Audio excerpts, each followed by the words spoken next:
নমস্কার বন্ধুরা, তোমরা সকলে দেখছো all India rankers YouTube channel এবং আজকে আমরা চলে এসেছি এনটিপিসি আন্ডার গ্রাজুয়েট লেভেলের এক্সামের জন্য কিছু গুরুত্বপূর্ণ কোয়েশ্চেন অ্যান্সার নিয়ে। আর তোমাদের বলে রাখি, আজকে আমাদের এনটিপিসির যে এক্সামটা হয়েছে তার এই যে প্যাটার্নটা, সেই প্যাটার্নটা কীরকম ছিল। তোমাদের বলে রাখি, সবথেকে বেশি খুশির খবর, তোমরা যারা যারা আমাদের থেকে পড়েছিলে তোমাদের বলে রাখি, আমাদের যে প্লে লিস্ট রয়েছে, এমনকি আমরা গতকাল যে ক্লাসটা দিয়েছি তোমাদের কারেন্ট অ্যাফেয়ার্স থেকে, ওই একটা সিঙ্গেল ক্লাস থেকে তোমাদের প্রায় 2 থেকে 3টে প্রশ্ন চলে এসেছে। সেম কোশ্চেন চলে আসছে, পুরো 2 থেকে 3টে প্রশ্ন গতকালকে যে আমি কারেন্ট অ্যাফেয়ার্সের ক্লাসটা দিয়েছি। তোমরা গিয়ে এখনই দেখে নেবে এবং যারা অ্যানালাইসিস করছে তাদের থেকে মিলিয়েও নিতে পারো তোমরা। ঠিক আছে, আমরা অ্যানালাইসিস করি না, তার কারণ হচ্ছে এখানে রুলস রয়েছে এসএসসি রেলওয়ের, যে এক্সাম চলাকালীন কোনো রকম অ্যানালাইসিস করা যাবে না। এবার যারা করে সেটা তাদের ব্যাপার রয়েছে, ঠিক আছে। তো তোমরা সেটা দেখে নেবে। এবং আমরা যে সমস্ত ক্লাসগুলো তোমাদের নিয়েছিলাম, সেটা ইন্টারন্যাশনাল অর্গানাইজেশন হোক, ন্যাশনাল অর্গানাইজেশন হোক, তোমাদের কারেন্ট অ্যাফেয়ার্সের যে স্পোর্টস রিলেটেড কারেন্ট অ্যাফেয়ার্সগুলো রয়েছে, সেখান থেকে ডাইরেক্ট প্রশ্ন চলে এসেছে, একদম একদম টু দ্য পয়েন্ট। যেমন প্রশ্ন ছিল সেম টু সেম কোশ্চেন চলে এসেছে। কারেন্ট অ্যাফেয়ার্স আমাদের পিডিএফ থেকে কমন চলে এসেছে। কী বলবে তোমরা? আমাদের ক্লাস যে ফ্রি ক্লাসগুলো দিয়েছি ইউটিউবে, সেখান থেকে ম্যাক্সিমাম কোশ্চেন, আমি যদি বলি মোটামুটি 40 নম্বর আছে তোমাদের, এই 40 নম্বরের মধ্যে 30 নম্বর কোশ্চেন তোমরা আরামসে করে ফেলতে পারবে, এখানে ভালোভাবে করে ফেলতে পারবে যদি আমাদের ক্লাসগুলো প্রথম থেকে তোমরা যদি ফলো করে থাকতে।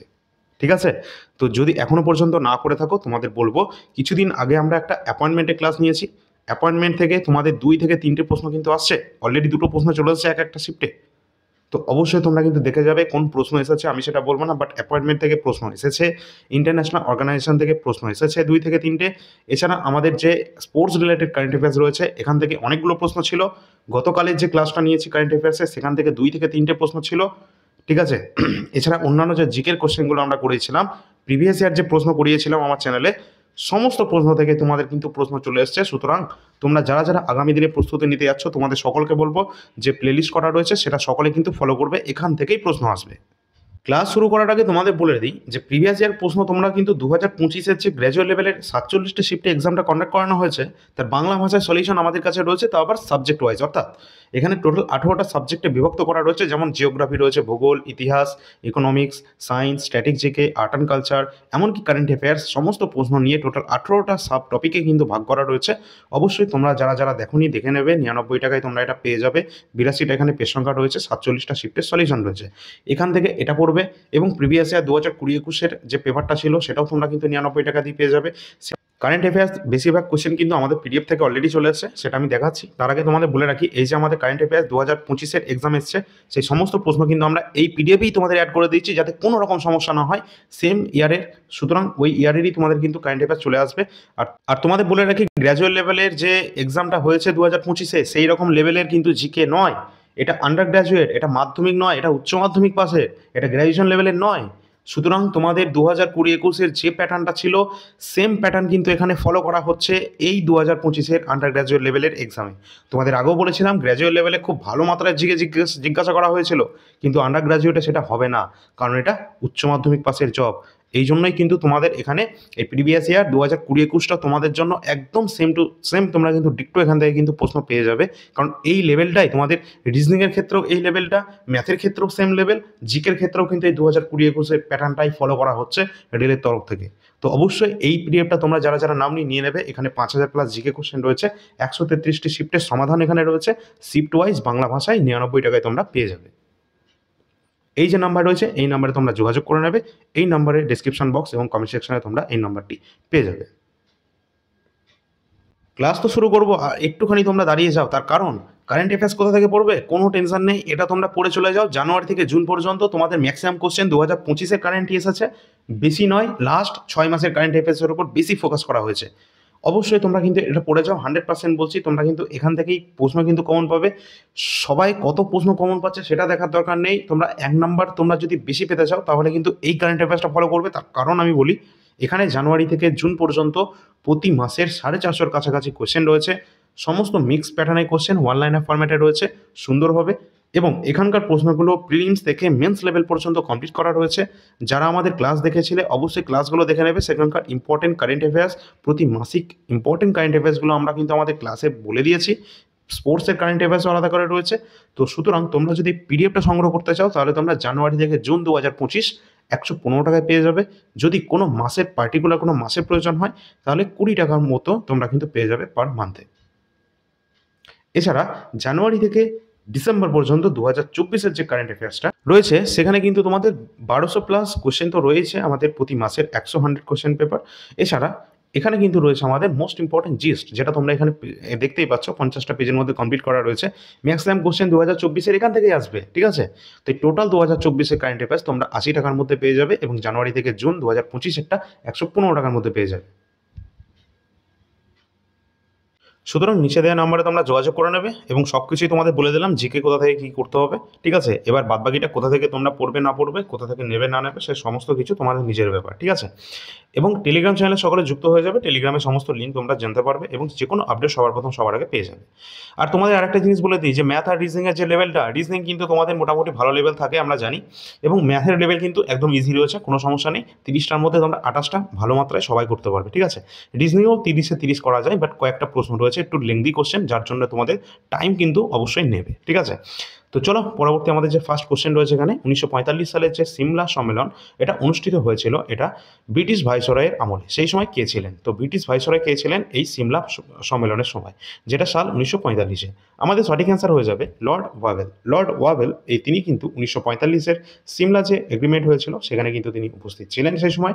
এবং এখানে আমাদের দেখে নিতে হবে যে 1945 সালে সিমলা সম্মেলন অনুষ্ঠিত হয়, এটি ছিল ভারতের সিমলায়, ভাইসরয় লর্ড ওয়াভেল ছিলেন এবং ব্রিটিশ ভারতের প্রধান রাজনৈতিক নেতাদের মধ্যে একটি বৈঠক হয়েছিল এটি। এবং ওয়াভেল পরিকল্পনা আমরা সকলেই জানি যে এই বিধান নিয়ে আলোচনার জন্য এটি অনুষ্ঠিত হয়েছিল। সম্মেলনটি 1945 থেকে সালের যে জুন মাস রয়েছে 24শে জুন, এটি সিমলায় কিন্তু শুরু হয়েছিল এবং 14ই জুলাই 1945 পর্যন্ত এটা চলেছিল। পরের কোশ্চেন, নিচে কোন আইনের মাধ্যমে কলকাতা, মাদ্রাজ এবং বোম্বে হাইকোর্ট প্রতিষ্ঠা করা হয়েছে? আমাদের সব থেকে প্রাচীনতম হাইকোর্ট হচ্ছে আমাদের কলকাতা হাইকোর্ট, ঠিক আছে? তো এখানে আমাদের বলা হয়েছে যে কোন আইনের মাধ্যমে কলকাতা, মাদ্রাজ, বোম্বাই হাইকোর্ট যে প্রতিষ্ঠা করা হয়েছে এটা কোন আইনের মাধ্যমে? রাইট অ্যান্সার হয়ে যাবে আমাদের ভারতীয় হাইকোর্ট আইন 1861-র মাধ্যমে। পরের কোশ্চেন, 2024 সালের কোন রাজ্য 61তম ভারতীয় দাবা চ্যাম্পিয়নশিপ আয়োজন করেছিল? তো 61তম ভারতীয় দাবা চ্যাম্পিয়নশিপ আয়োজন করেছিল ভারতের কোন রাজ্য? সঠিক অ্যান্সার হয়ে যাবে আমাদের হরিয়ানা রাজ্য 2024 সালের 61তম ভারতীয় দাবা চ্যাম্পিয়নশিপের আয়োজন করেছিল। পরের কোশ্চেন, তার আগে আমরা দেখে নেব 86তম দাবা গ্র্যান্ডমাস্টার শ্রীহরি এলা শ্রীহরি হয়েছিলেন এবং 85তম গ্র্যান্ডমাস্টার হয়েছেন শ্যাম নিখিল তামিলনাড়ুর। 84তম গ্র্যান্ডমাস্টার রমেশ বাবু। এছাড়া 85তম গ্র্যান্ডমাস্টার এবং 86তম গ্র্যান্ডমাস্টার তোমরা সকলে কমেন্ট সেকশনে জানিয়ে দেবে। পরের কোশ্চেন, প্যারালিম্পিকের ইতিহাসে প্রথম শীতকালীন গেমস সুইডেনে অনুষ্ঠিত হয়েছিল, এটা কোন বছর অনুষ্ঠিত হয়? অর্থাৎ শীতকালীন অর্থাৎ উইন্টার গেমস যেটা কিন্তু সুইডেনে অনুষ্ঠিত হয়েছিল সাল 1976-এ। পরের কোশ্চেন, কিষানপুর বন্যপ্রাণী অভয়ারণ্য কোন রাজ্যে অবস্থান করছে? সঠিক অ্যান্সার হয়ে যাবে উত্তরপ্রদেশে অবস্থান করছে। পরের কোশ্চেন রয়েছে, কেলুচরণ মহাপাত্র কোন নৃত্যধারার সাথে সম্পর্কিত? তো কেলুচরণ মহাপাত্র তিনি একজন ওড়িশি ড্যান্সার, উড়িষ্যার সাথে সম্পর্কিত, এটি একটি উড়িষ্যার ক্লাসিক্যাল ড্যান্স। এছাড়া বিভিন্ন রাজ্যের ক্লাসিক্যাল ড্যান্স, যেমন অন্ধ্রপ্রদেশের রয়েছে আমাদের কুচিপুড়ি, কেরালার রয়েছে দুটি মোহিনীআট্টম এবং কথাকলি।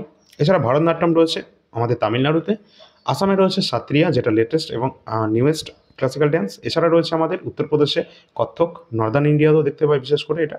মণিপুরি রয়েছে মণিপুরে, ওড়িশি রয়েছে ওড়িশায় এবং আমাদের ছৌ রয়েছে যেটা তিনটে রাজ্যে প্রচলিত রয়েছে।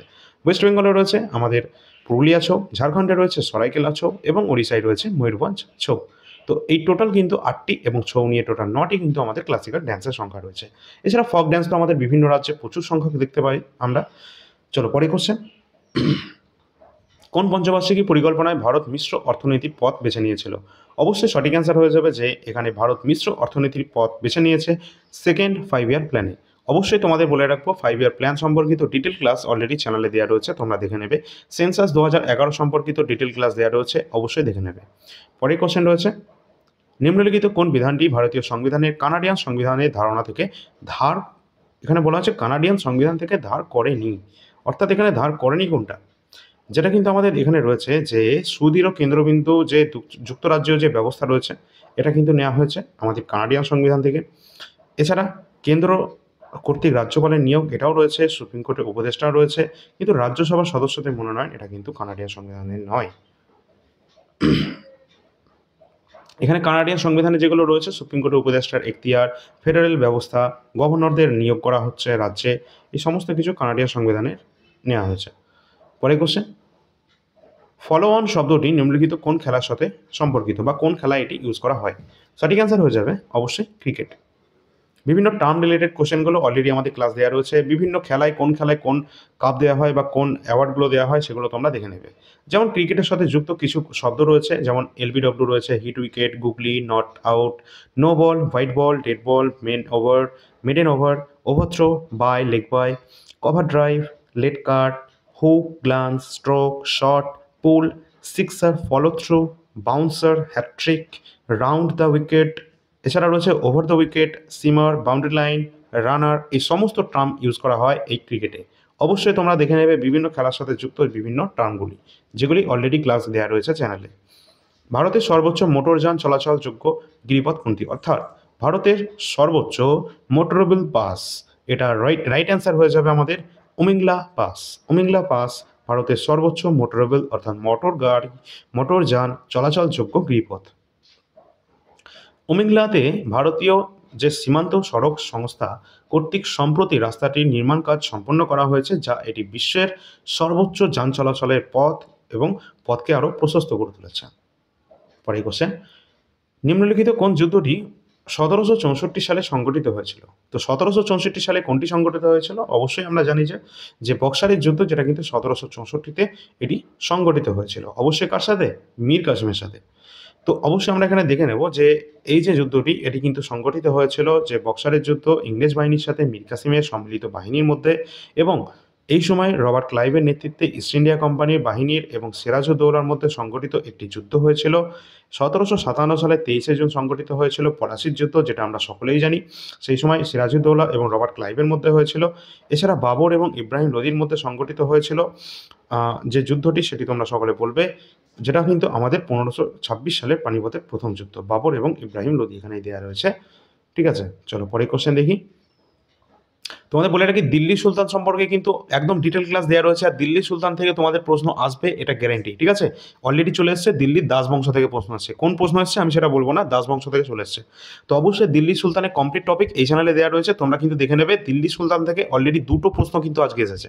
ঠিক আছে, তো যারা দেখোনি সকলে কিন্তু দেখে নেবে। চলো পরে কোশ্চেন। অবশ্যই এটা কিন্তু একটু বড় টপিক রয়েছে, বড় টপিক, সেই জন্য কিন্তু ক্লাসটা একটু বড় রয়েছে। হ্যাঁ, 50 মিনিটের মতো ক্লাস রয়েছে। আর এখানে কিন্তু তোমরা সার্চ করে নেবে ইউটিউবে দিল্লি সুলতান বাই অল ইন্ডিয়া র্যাঙ্কার্স, অবশ্যই তোমরা ক্লাস পেয়ে যাবে। আমাদের পরের কোশ্চেন রয়েছে, আলোক তরঙ্গ কোন তরঙ্গ দৈর্ঘ্য? অবশ্যই কিন্তু এখানে আলোর যে তরঙ্গ দৈর্ঘ্য রয়েছে সেটা কিন্তু অনুপ্রস্থ তরঙ্গ, অনুদৈর্ঘ্য নয়। নিম্নলিখিতদের মধ্যে কে ওড়িশি নৃত্যশিল্পী নন? ওড়িশি নৃত্যশিল্পী নন কে? অবশ্যই কুমকুম মোহান্তি রয়েছে, আমাদের শোভন ভুটানি রয়েছে, চিত্রা কৃষ্ণমূর্তি রয়েছে, এনারা সকলে কিন্তু ওড়িশি ড্যান্সের সাথে সম্পর্কিত, বাট দর্শনা ঝাবেরি তিনি কিন্তু ওড়িশির সাথে বিলং করেন না। এখানে কিন্তু দেখে নেবে যে এখানে কিন্তু তিনি, এই যে দর্শনা ঝাবেরি রয়েছে, ইনি একজন মণিপুরী শাস্ত্রীয় নৃত্যের সাথে কিন্তু যুক্ত, যিনি কিন্তু 2007-এর দিকে আবার তিনি পদ্মশ্রী পুরস্কারও কিন্তু পেয়েছিলেন, এটাও তোমরা দেখে নেবে। আচ্ছা, আমাদের এখানে রয়েছে যে 2007 সালে তিনি পদ্মশ্রী পুরস্কার পেয়েছেন দর্শনা ঝাবেরি, যিনি মণিপুরী নৃত্যশিল্পীর সাথে যুক্ত। পরে কোশ্চেন, খাদ্যনালীর অঙ্গ দ্বারা নিশ্চিত কোন রস চর্বি হজমে এবং গুরুত্বপূর্ণ ভূমিকা পালন করে? অর্থাৎ এখানে কিন্তু আমাদের দেখে নিতে হবে যে পিত্তরস বা অগ্নাশয়ের রস রয়েছে, যেখানে খাদ্যনালীর দ্বারা নিশ্চিত হয় এবং যেটা চর্বি হজমে গুরুত্বপূর্ণ ভূমিকা পালন করে থাকে। এছাড়া আমাদের এখানে খাদ্য হজম করতে তো হাইড্রোক্লোরিক অ্যাসিড অবশ্যই গুরুত্বপূর্ণ ভূমিকা পালন করে। তো এখানে আমাদের রয়েছে এটা পিত্তরস অঙ্গ দ্বারা নিঃসৃত যে অগ্নাশয়ের রস, যেটা চর্বি হজমে গুরুত্বপূর্ণ ভূমিকা পালন করে। পিত্তরস যা লিভার দ্বারা নিঃসৃত হয়, এতে কোনো ধরনের এনজাইম থাকে না, এবং পিত্তরস যে খাদ্যের যে ক্ষারীয় করে তোলে এটাকে, এবং চর্বির অণুগুলোকে ভেঙে ফেলতে সাহায্য করে। এটাই হচ্ছে মূল কাজ। পরে কোশ্চেন, তোমাদের সকলকে বলবো, ব্রিক্স, সার্ক, ইন্টারন্যাশনাল যে সমস্ত অর্গানাইজেশন, ইন্ডিয়ান যে সমস্ত অর্গানাইজেশন রয়েছে, ভারত যেখানে যুক্ত আছে, সমস্ত কিছু তোমাদের দেখে নিতে হবে। অবশ্যই এখান থেকে প্রশ্ন আসছে, অলরেডি ক্লাসে কিন্তু আমাদের চ্যানেলে কিন্তু দেওয়া রয়েছে ক্লাস, যেখানে কিন্তু ইন্টারন্যাশনাল অর্গানাইজেশন অর্থাৎ যার হেডকোয়ার্টার কোথায় রয়েছে এটা তোমরা পড়ে যাবে, এখান থেকে প্রশ্ন চলে আসছে। তো আমাদের এখানে ফার্স্ট যে প্রশ্নটা রয়েছে এখানে, কোন দেশ আনুষ্ঠানিকভাবে ব্রিক্স নিউ ডেভেলপমেন্ট ব্যাংক এনডিবিতে যোগদান করেছে, পূর্ণ সদস্য হিসাবে স্বীকৃতি লাভ করেছে। তো এখানে সঠিক অ্যান্সার কোনটা হবে? অপশান আমাদের কাছে চারটে রয়েছে, অপশান রয়েছে চারটে। সঠিক অ্যান্সার হয়ে যাবে আমাদের আলজেরিয়া। আলজেরিয়া কিন্তু এখানে সম্পূর্ণ পূর্ণ সদস্য হিসাবে স্বীকৃতি পেয়েছে। তোমাদের বলে রাখি, ব্রিক্স যেটা কিন্তু গঠন করা হয়েছিল 2009-তে, এবং এখানে কিন্তু আমাদের যে ব্রিক্সের কিন্তু একটা ব্যাংক রয়েছে, যেটা কিন্তু আমাদের রয়েছে এনডিবি, নিউ ডেভেলপমেন্ট ব্যাংক। এটা কত সালে প্রতিষ্ঠিত হয়েছিল? যেটা সাল 2015-তে প্রতিষ্ঠিত হয়। হ্যাঁ, এবং এখানে কিন্তু তোমরা সাল 2014-তে অনুষ্ঠিত হয়, ঠিক আছে। আচ্ছা, এখানে ব্রিক্স থেকে তোমরা দেখে নেবে যে ব্রিক্স হচ্ছে Brazil, Russia, India, China, south Africa. এই সাউথ আফ্রিকা কিন্তু 2010 সালে এই ব্রিক্সের সদস্য হয়, এটাও দেখে নেবে, পরীক্ষায় আসে। তো এই ব্রিক্স কিন্তু গঠন করা হয়েছে, যেটা কিন্তু এই টোটাল পাঁচটা দেশে, ছয়টা দেশের কিন্তু 5টা দেশ রয়েছে, 5টা দেশের সমষ্টি। আর এখানে কিন্তু এই আলজেরিয়া এই আনুষ্ঠানিকভাবে কিন্তু এই নিউ ডেভেলপমেন্ট ব্যাংকে যোগদান করেছে, যে পূর্ণ সদস্য গ্রহণ করেছে। পরে কোশ্চেন, বাংলার সামাজিক ধর্মীয় সংস্কারে অগ্রদূত হিসাবে আত্মীয় সভা কে প্রতিষ্ঠা করেছিলেন? সঠিক অ্যান্সার হয়ে যাবে আত্মীয় সভা কে প্রতিষ্ঠা করেছিলেন? রাজা রামমোহন রায় করেছিলেন। তো রাজা রামমোহন রায় কিন্তু 1814 দিকে তিনি কিন্তু এটি করেছিলেন। আর 1814 নয়, 1800 তোমাদের এখানে রাইট অ্যান্সার হয়ে যাবে অবশ্যই 1815। আচ্ছা, এখানে 1814 এখানে তোমরা দেখে নেবে, 1815 কিন্তু তোমাদের সঠিক অ্যান্সার হবে, ঠিক আছে। রাজা রামমোহন রায়, যেটা কিন্তু আমাদের আত্মীয় সভা। পরে কোশ্চেন, চলন্ত বাসে থাকা একজন যাত্রী হঠাৎ করে যখন বাসটা থেমে গেল, তিনি সামনের দিকে হেলে যাচ্ছেন বা ঝুঁকে যাচ্ছেন, এটা কোন সূত্র অনুসরণ করছে? অবশ্যই কিন্তু এখানে দেখে নিতে হবে যে আমাদের নিউটনের তিনটে ল ছিল। প্রথমে ছিল আমাদের কি, অবশ্যই যে জাড্য সূত্রটা ছিল, জাড্য। আর এখানে আমাদের ছিল যে গতিজাড্য, স্থিতিজাড্য, যেগুলো কিন্তু অবশ্যই আমরা নিউটনের প্রথম সূত্র থেকে পাই। তাহলে কিন্তু এখানে আমাদের রাইট অ্যান্সার হয়ে যাবে নিউটনের প্রথম সূত্র, যেখানে আমাদের রাইট অ্যান্সার হয়ে যাবে যখন হঠাৎ কোনো বাস চলতে চলতে হঠাৎ যদি ব্রেক মারে, তাহলে কিন্তু যাত্রীরা সামনের দিকে ঝুঁকে যায়। এবার আমরা এখানে দেখে নিতে পারছি যে আমাদের তিনটে সূত্র রয়েছে নিউটনের প্রথম সূত্র। কোনো বস্তু তার স্থির অবস্থায় বা সরলরেখা বরাবর একই গতিতে যদি চলতে থাকে, যদি না বাহ্যিক কোনো বল দ্বারা অবস্থার পরিবর্তন ঘটানো হয়, অর্থাৎ বাইরে থেকে কোনো বল দ্বারা যদি আঘাত না করে কোনো গতিতে যদি কোনো জিনিস চলতে থাকে, তাহলে কিন্তু সেটা আমাদের নিউটনের প্রথম সূত্রকে কিন্তু অনুসরণ করা হচ্ছে। এবং নিউটনের দ্বিতীয় সূত্রতে বলা হচ্ছে কি, কোনো রৈখিক বস্তুর ভরবেগের পরিবর্তনের হার বস্তুর ওপর প্রযুক্ত বলের বাহ্যিক বলের সাথে সরাসরি সমানুপাতিক। বল যেদিকে প্রযুক্ত হয়, ভরবেগের পরিবর্তনটাও সেই দিকেই ঘটে। এটা আমাদের দ্বিতীয় সূত্র থেকে আমরা ভরবেগের ধারণাটা পাই। প্রথম সূত্র থেকে আমরা চারটে ধারণাটা পাই, যেটা হচ্ছে মোমেন্ট অফ ইনার্শিয়া। এছাড়া দ্বিতীয় সূত্র রয়েছে, যেটা কিন্তু প্রতিটি ক্রিয়ার কিন্তু বিপরীত প্রতিক্রিয়া রয়েছে। যেমন আমরা বুলেট থেকে যখন কোনো গান মারছি, যখন বুলেট যখন যাচ্ছে সামনের দিকে, তখন বন্দুকটা পিছনের দিকে চলে আসছে, বা নৌকা থেকে যখন আমরা লাফ মারছি, তখন নৌকাটা পিছনে বা আমরা সামনের দিকে চলে যাচ্ছি, অথবা ক্রিকেট খেলার সময় বলটাকে যখন আঘাত করা হচ্ছে, বলটা সামনের দিকে যাচ্ছে বাট ক্রিকেটটা পিছনের দিকে চলে আসছে। এটাই হচ্ছে আমাদের প্রতিক্রিয়ার কিন্তু বিপরীত প্রতিক্রিয়া আছে। পরে কোশ্চেন, ভারতের কোন শহর ভারতের প্রথম সার্টিফাইড গ্রিন মিউনিসিপ্যাল বন্ড জারি করেছে? সঠিক অ্যান্সার হয়ে যাবে, এটা কিন্তু ভারতের প্রথম, যেটা কিন্তু গাজিয়াবাদ, উত্তরপ্রদেশ। ভারতের প্রথম ডিজিটাল রাজ্য, যেটা কিন্তু কেরালা। ভারতের সিলিকন ভ্যালি বলা হয় কাকে? অবশ্যই কিন্তু এখানে আমরা সকলে জানি ভারতের সিলিকন ভ্যালি, যেটা কিন্তু কর্ণাটকের, এটা কিন্তু আমাদের সঠিক অ্যান্সার হয়ে যাবে বেঙ্গালুরুকে। আর ভারতের প্রবেশদ্বার কিন্তু বলা হচ্ছে মহারাষ্ট্রকে, ঠিক আছে। ভারতের প্রথম রাজ্য যেখানে স্বাস্থ্যসেবা অধিকার আইন চালু করা হয়েছে, যেটা হচ্ছে রাজস্থান। আর রাজস্থানেই কিন্তু আমাদের প্রথম পঞ্চায়েতি রাজ সিস্টেম চালু হয়েছিল, রাজস্থানের নাগর ডিস্ট্রিক্টে। এবং পঞ্চায়েতি রাজ সিস্টেম থেকেও তোমাদের কিন্তু প্রশ্ন চলে আসছে, ঠিক আছে। সংবিধান থেকে তোমাদের প্রশ্ন এসছে। তোমাদের এটাও বলে রাখি, সংবিধানে তোমাদের 4-5টা ক্লাস করানো হয়েছিল, একটা তার মধ্যে অ্যামেন্ডমেন্ট অ্যাক্ট ছিল, ওর মধ্যে থেকে ম্যাক্সিমাম ক্লাসের কিন্তু প্রশ্ন একদম সেম টু সেম কোশ্চেন কিন্তু চলে এসছে। আজকের প্রশ্ন তোমাদের কিন্তু সেম কোশ্চেন কিন্তু আমাদের যে সমস্ত ক্লাসে রয়েছে, সমস্ত ক্লাস যদি তোমরা দেখে থাকো, তাহলে কিন্তু ওখান থেকে পেয়ে যাবে। তো এখানে রয়েছে আমাদের প্রতিটি পরিবারের জলের যে যোগাযোগের যে প্রদানকারী প্রথম রাজ্য হয়ে উঠেছে, সেটা হচ্ছে গোয়া। পরের কোশ্চেন, যদি ভালো লাগে সকলে লাইক করে দেবে একটা। প্রথম ফুটবল বিশ্বকাপ কোন দেশ জিতেছিল? সঠিক অ্যান্সার হয়ে যাবে, প্রথম বিশ্বকাপ ফুটবল বিশ্বকাপ জিতেছিল 1930-এ উরুগুয়ে। কে জিতেছে? উরুগুয়ে জিতেছে 1930। উরুগুয়ে প্রথম দেশ হিসাবে বিশ্বকাপ জিতেছে। ফিফা 1930 মন্টেভিডিওতে, এখানে কিন্তু আমাদের প্রথমবারের মতো বিশ্ব ফুটবল চ্যাম্পিয়নশিপ আয়োজন করা হয়েছে। এবং মন্টেভিডিও, যেটা কিন্তু উরুগুয়ের রাজধানী রয়েছে, এবং উরুগুয়ে 1930 সালে ফিফার আয়োজক দেশও ছিল কিন্তু। পরের কোশ্চেন আমাদের রয়েছে গটিপোয়া। গটিপোয়া এটি একটি ঐতিহ্যবাহী নৃত্যধারা রয়েছে, এটি কোন রাজ্যে আমরা দেখতে পাই? এটি একটা ফক ড্যান্স রয়েছে, যেমন ক্লাসিক্যাল ড্যান্স রয়েছে আমাদের 9টা, ঠিক এরকমভাবে আমাদের ফক ড্যান্স রয়েছে প্রচুর। তো তার মধ্যে একটা রয়েছে আমাদের গটিপোয়া, যেটা কিন্তু ওড়িশায় কিন্তু আমরা দেখতে পাই। পরের কোশ্চেন, 1798 সালে গভর্নর জেনারেল হন এবং কলকাতায় নিজের জন্য একটি বিশাল প্রাসাদ গভর্নমেন্ট হাউস নির্মাণ করেছিলেন, তার নাম কি? সঠিক অ্যান্সার হয়ে যাবে লর্ড ওয়েলেসলি। লর্ড ওয়েলেসলি 1898 সালে তিনি গভর্নর জেনারেল ছিলেন এবং কলকাতায় তিনি একটা নিজের জন্য বাড়ি নির্মাণ করেছিলেন। পরের কোশ্চেন, অনুসুর অবস্থান কখন তৈরি হয়? অনুসুর অবস্থান যখন তৈরি হয় সেটা হচ্ছে সূর্যের যখন সব থেকে কাছে অবস্থান করে আমাদের পৃথিবী, সেই সময় অবস্থান হয় এই অনুসুর অবস্থান। সেই সময় যে ডিস্টেন্সটা হয় সেটা হচ্ছে 14,70,00,000 কাছাকাছি। এটা হচ্ছে অনুসুর অবস্থান। এবং আরেকটা অবস্থান হয় যেটা কিন্তু সব থেকে দূরে অবস্থান করে পৃথিবী থেকে সূর্য, অবশ্যই সেই যে ডিস্টেন্সটা 15,20,00,000 কিলোমিটারের কাছাকাছি, ঠিক আছে, সেটা কিন্তু আমরা অপসুর অবস্থান আমরা বলে থাকি, ঠিক আছে। পরের কোশ্চেন, আর এখানে আমাদের রাইট অ্যান্সার হয়ে যাবে অপশন নাম্বার 3, সূর্যের সবচেয়ে কাছে। নিম্নলিখিত কোন রাজ্যের সবচেয়ে জনপ্রিয় লোকনৃত্যের ধরন হলো জাতাজাতি?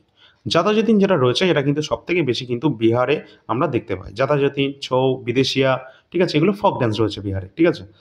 চলো পরে কোশ্চেন, জেলেবলা এবং নাথুলা পাস নিম্নলিখিত কোন রাজ্যে অবস্থান করছে? তো জেলেবলা, নাথুলা পাস অবস্থান করছে কোথায়? সঠিক অ্যান্সার হয়ে যাবে সিকিম। সিকিমে অবস্থান করছে জেলেবলা, নাথুলা পাস, মাউন্টেন পাস। পরে কোশ্চেন, নিচের কোনটি রক্ত জমাট বাঁধতে সাহায্য করে থাকে? অবশ্যই এখানে কিন্তু দেখে নেবে যে তোমাদের ভিটামিন থেকে ডিটেল ক্লাস অলরেডি দেওয়া রয়েছে, ওর বাইরে কোনো কোশ্চেন কিন্তু আমাদের ভিটামিন থেকে আসবে না, ঠিক আছে, দেখে নেবে সেটা। রক্ত জমাট বাঁধতে সাহায্য করে থাকে ভিটামিন কে, এর রাসায়নিক নাম ফাইলোকুইনন, রক্ত জমাট বাঁধতে এটা সাহায্য করে। ভিটামিন এ, এর রাসায়নিক নাম রেটিনল, যেটা কিন্তু আমাদের রাতকানা রোগ প্রতিরোধ করতে সাহায্য করে। ভিটামিন ডি, যার অভাবে কিন্তু অস্টিওম্যালেশিয়া হয়ে থাকে বড়দের, ছোটদের হয়ে থাকে রিকেট, অবশ্যই এরা কিন্তু আমাদের দেখে নিতে হবে। ভিটামিন ডি এর রাসায়নিক নাম কি? অবশ্যই ক্যালসিফেরল। এছাড়া রয়েছে ফলিক অ্যাসিড। ফলিক অ্যাসিড কিন্তু আমরা সমস্ত ধরনের শাকসবজি এবং ফলে কিন্তু আমরা পেয়ে যাই, ঠিক আছে। এর অভাবে কিন্তু আমাদের রক্তের স্বল্পতা দেখা দিতে পারে ফলিক অ্যাসিডের অভাবে।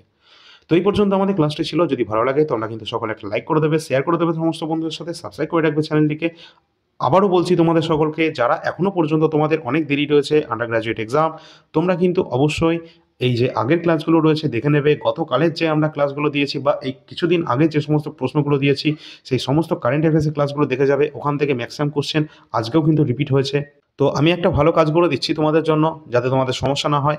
তোমাদের ওই সম্পূর্ণ প্লেলিস্টটা আমরা আমাদের টেলিগ্রাম চ্যানেলে আরেকবার তোমাদের শেয়ার করে দিচ্ছি, ঠিক আছে। ওখান থেকে তোমাদের যার যেটা প্রয়োজন রয়েছে, প্রয়োজন মতো তোমরা ক্লাসটা তোমরা দেখে নেবে। টেলিগ্রামের লিঙ্ক কিন্তু তোমরা ভিডিও ডিসক্রিপশন বক্স এবং কমেন্ট সেকশনে পেয়ে যাবে। সকলে সেখানে যুক্ত হয়ে যাবে। এখানে আমাদের এই টেলিগ্রামটা রয়েছে সব থেকে বেশি, এখানে কিন্তু তোমাদের মেম্বার রয়েছে, অবশ্যই সেখানে কিন্তু তোমরা যুক্ত থাকবে। এবং এটি রয়েছে আমাদের ইউটিউব চ্যানেল এবং টেলিগ্রাম চ্যানেল। এখানে আমাদের যে সমস্ত পিডিএফগুলো রয়েছে তার জন্য এই যে নাম্বার রয়েছে, এই নাম্বারে তোমরা হোয়াটসঅ্যাপ করবে। এই নাম্বারে ডিসক্রিপশন বক্সে কমেন্ট সেকশনে তোমরা পেয়ে যাবে লিঙ্ক, ডেমো পিডিএফ তোমরা দেখতে পারবে এই নাম্বারে।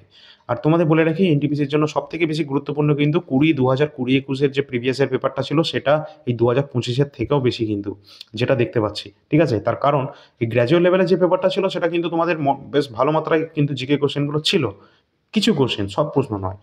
এবং এই 2020-21 যে প্যাটার্নটা রয়েছে, same to same as it is question কিন্তু তোমাদের এই বছরে কিন্তু এই আন্ডার গ্র্যাজুয়েটে হচ্ছে, ঠিক আছে। তো সুতরাং তোমরা কিন্তু নির্ভয়ে নিঃসন্দেহে তোমরা এই পিডিএফ দুটো যদি কালেক্ট করে নিতে পারো, দুটোই করে নেবে। এই দুটো তোমরা পড়ে যাও, যা যা প্রশ্ন রয়েছে। আশা করছি এর বাইরে থেকে তোমাদের ম্যাক্সিমাম কোশ্চেন কিন্তু এর মধ্যে থেকে চলে আসবে। এর বাইরে কোনো কিছু পড়ার প্রশ্ন এখন কিন্তু নেই। তোমাদের যদি বলি সব থেকে বেশি সাজেশন তোমরা কোনটা পাবে, এই প্রিভিয়াস ইয়ার পেপারটাই হচ্ছে তোমাদের সাজেশনে কাজ করছে, একদম লেটেস্ট। আর কারেন্ট অ্যাফেয়ার্সের জন্য বলবো, অবশ্যই 2025-এর যে এই পেপারটা রয়েছে না, এখানেই তোমাদের কারেন্ট অ্যাফেয়ার্স দেওয়া রয়েছে। এটা তোমরা করে যাবে। মোটামুটি 250-ওর কাছাকাছি তোমাদের কারেন্ট অ্যাফেয়ার্স কিন্তু এসেছিল এক্সামে, সেই সব কটা কারেন্ট অ্যাফেয়ার্স এখানে দেওয়া রয়েছে। ওই প্রশ্ন কটা পড়ে গেলে আশা করছি ওখান থেকেই তোমরা ম্যাক্সিমাম কাউন্ট পাবে। এছাড়া আমাদের কারেন্ট অ্যাফেয়ার্সের পিডিএফ তো রয়েছে, 115 টাকা দিয়ে জানুয়ারি থেকে জুন পর্যন্ত পেয়ে যাবে 2025-এর, এবং 2024-এর যেটা রয়েছে 80 টাকার মধ্যে কমপ্লিট পেয়ে যাবে। তো যার যেটা প্রয়োজন রয়েছে সেটা তোমরা নিয়ে নেবে। এবং আরপিএফ এসআই 2024 রয়েছে, বায়োলজি রয়েছে, এছাড়া রয়েছে এসএসসি জিডি, যার যেটা প্রয়োজন আছে সেটা তোমরা দেখে নেবে। তো চলো পরবর্তী ক্লাস নিয়ে আসছি। ধন্যবাদ।